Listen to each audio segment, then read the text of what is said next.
What if I told you the greatest lesson from Roman Reigns' bloodline wasn't about wrestling, it was about power, family, loyalty, and what happens when a man becomes so obsessed with control that he destroys the very empire he built? That's why the tribal chief story never felt like wrestling to me, it felt like real life. I have been watching WWE since my childhood, and Roman Reigns has been one of my favorite superstars over the years. I've watched WWE for more than a decade, then I have been witnessing many chapters in WWE. At that time, as a child, the vibe of watching fight, feud, and war of words among wrestlers was really different and immature. I still remember that at that time, the Shield faction used to be my favorite, and obviously John Cena was always on the list. I still remember the prolonged feud between Roman Reigns and Brock Lesnar. I think their story started when Roman Reigns won Royal Rumble 2015 at the main event of WrestleMania. Surprisingly, Seth Rollins cashed in his Money in the Bank mid-match and wins the World Heavyweight Championship. I remember Roman's feud with other superstars as well from 2015 to 2018. After losing on the multiple occasions to Brock Lesnar, he finally defeated Brock at SummerSlam 2018. Roman's career as a babyface wasn't illustrious during that period. After he defeated The Undertaker, he had to face a lot of boo despite being a babyface superstar.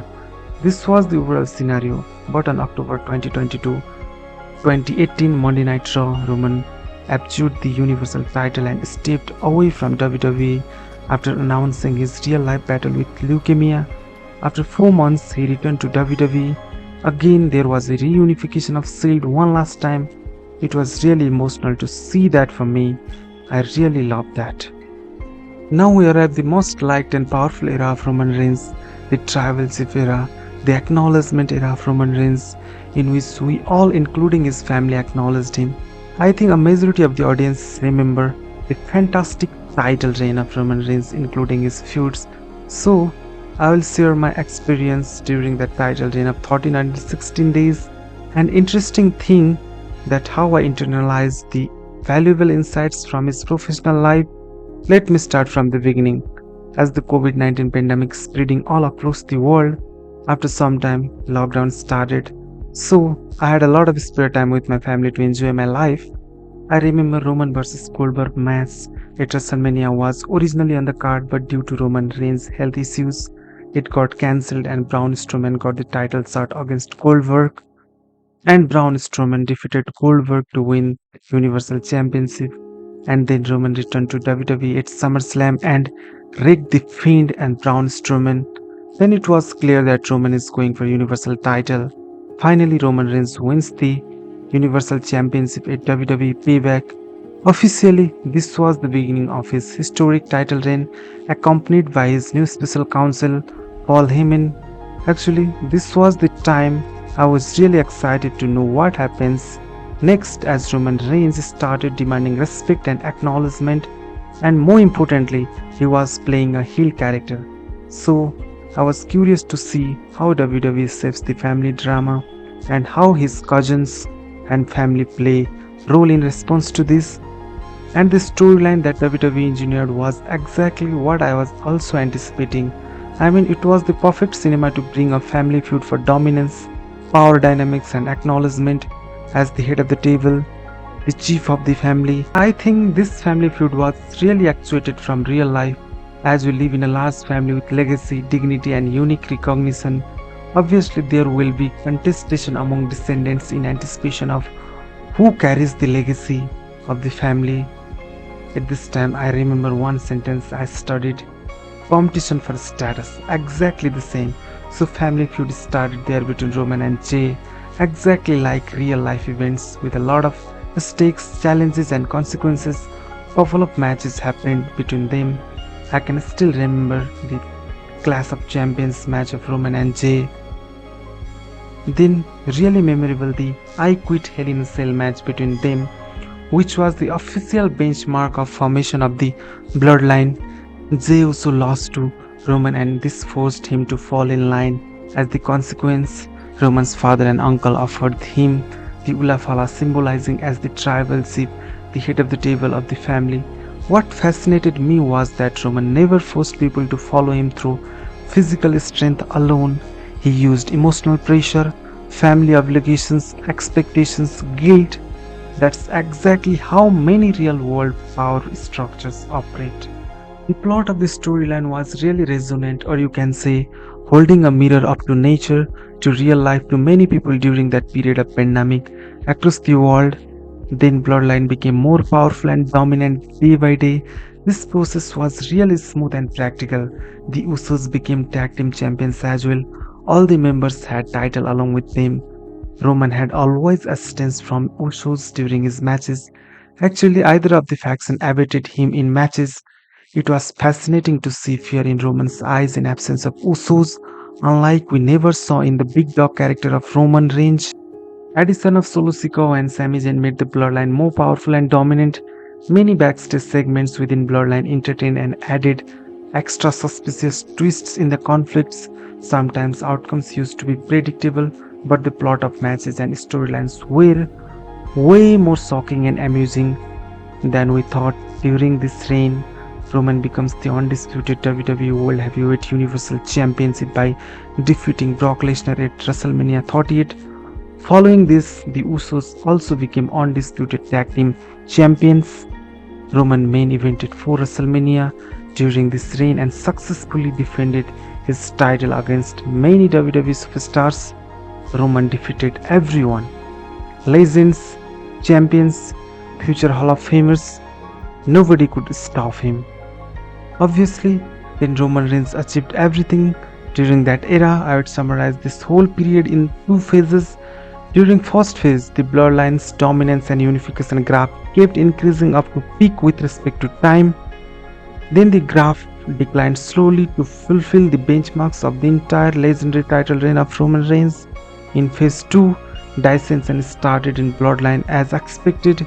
In 2023, Cody Rhodes wins the Royal Rumble and challenges Roman Reigns, but at WrestleMania 39, in a shocking conclusion, Cody Rhodes was on the verge of winning until Solo Sikoa hit Cody with a summon spike, allowing Roman to hit a spear and retain. WrestleMania 39 was supposed to be the end. The story was ready-made for Cody Rhodes to finish his tale, but Roman Reigns didn't just win, he shattered our expectations, and in doing so, he set the stage for the most cinematic, emotionally gripping year in modern wrestling history. This wasn't just a championship run anymore, this was the slow, agonizing collapse of a paranoid dictator. The real masterpiece of this era wasn't the matches, it was the fracture of the bloodline. Roman's paranoia turned inward, he blamed him. The real masterpiece of this era wasn't the matches, it was the fracture of the bloodline. Roman's paranoia turned inward, he blamed his cousins, the Usos, for losing their tag team titles. He demanded absolute submission, but gaslighting only works for so long. At Night of Champions, the dam broke. Jimmy Uso super kicked the tribal chief, triggering the bloodline civil war. For the first time in 3 years, Roman looked human. At Money in the Bank 2023, Jey Uso did the unthinkable. He pinned Roman Reigns. The invincible god was bleeding. Roman survived the summer by turning brother against brother, alienating Jey entirely and relying solely on the muscle of Solo Sikoa.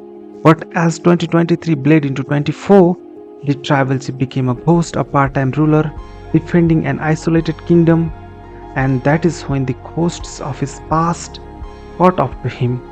Cody Rhodes won the 2024 Royal Rumble, demanding his rematch, but the storytelling evolved into pure cinema when The Rock returned, creating a toxic alliance with Roman. Suddenly the narrative wasn't just about a title, it was about power, corporate greed, and the ultimate abuse of authority. By the time we reached WrestleMania 40, Roman Reigns was no longer just facing Cody Rhodes, he was fighting his destiny. The storytelling had come full circle under bloodline rules. Roman's past sins manifested in the ring.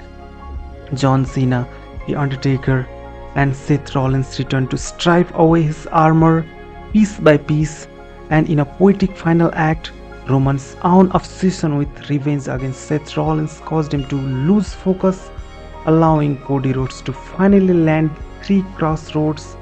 The 1316-day title reign didn't just end because Cody was bitter, it ended because Roman's empire, built on manipulation and fear, completely consumed itself from the inside out.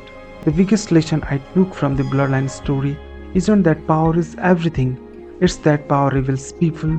As long as Roman was winning, everyone stood beside him. As long as the empire was growing, loyalty seemed unbreakable.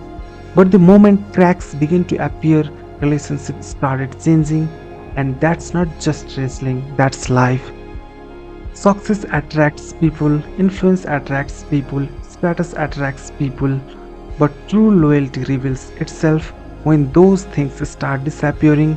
The tribal chief spent years demanding acknowledgement from everyone around him, but in the end, he learned something many powerful people learned too late. Respect earned through fear is temporary, respect earned through leadership lasts. That's why Roman's empire collapsed, not because he wasn't powerful enough, but because he became so obsessed with control that he forgot how to trust the people closest to him. And honestly, that's what makes this story so memorable. Underneath all the championships, betrayals, and WrestleMania moments, the Bloodline was never really about wrestling, it was about human nature.